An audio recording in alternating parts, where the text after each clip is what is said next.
موسیٰ علیہ السلام اور خضر علیہ السلام مکالمہ کر رہے ہیں۔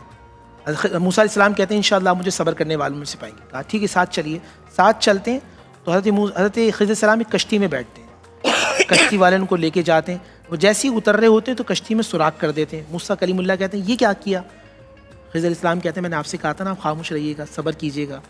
پھر آگے جاتے ہیں تو ایک بچہ ہوتا ہے خوبصورت سا، اس کو قتل کر دیتے ہیں۔ تو یہ کیا کیا آپ نے؟ ایک ناحق قتل کیا۔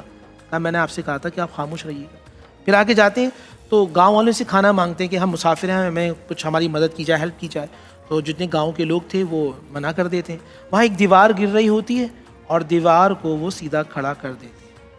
اب یہاں مجھے میرے دل میں ابھی یہ بات آئی، کچھ چیزیں ایسی ہوتی ہیں جس کو ہم سمجھتے ہیں ہم برباد ہو گئے، ہم ختم ہو گئے، مگر وہ اللہ کی حکمت عملی ہوتی ہے۔ اللہ برباد نہیں بلکہ ہمیں آباد کر رہا ہوتا ہے۔ کیا بات۔ کبھی کبھی درخت جب آگے پیچھے نکل رہے ہوتے تو مالی کاٹ دیتا ہے، اور مالی جیسے ہی کاٹتا ہے وہ درخت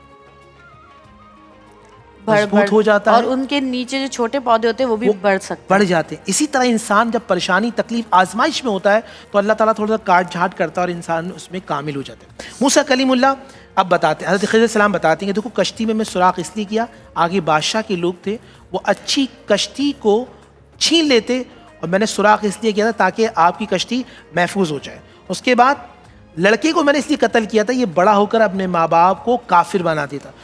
کسی کے بچے اگر انتقال کر جاتے ہیں تو وہ چھوٹے بچے ماں باپ کو جنت میں لے جاتے ہیں۔ کبھی کبھی اللہ تعالیٰ اس لیے بچوں کو اپنی بارگاہ میں بلا لیتا ہے۔ جو دیوار گر رہی تھی وہ یتیم بچوں کی تھی، اور ان کے آباء و اجداد 7 نسل اوپر نیک لوگ تھے، ولی تھے، اور اس میں کہا کہ ان کے والد، ایک روایت میں ان کے والد ولی تھے، اور دیوار کے نیچے ان کا خزانہ موجود تھا۔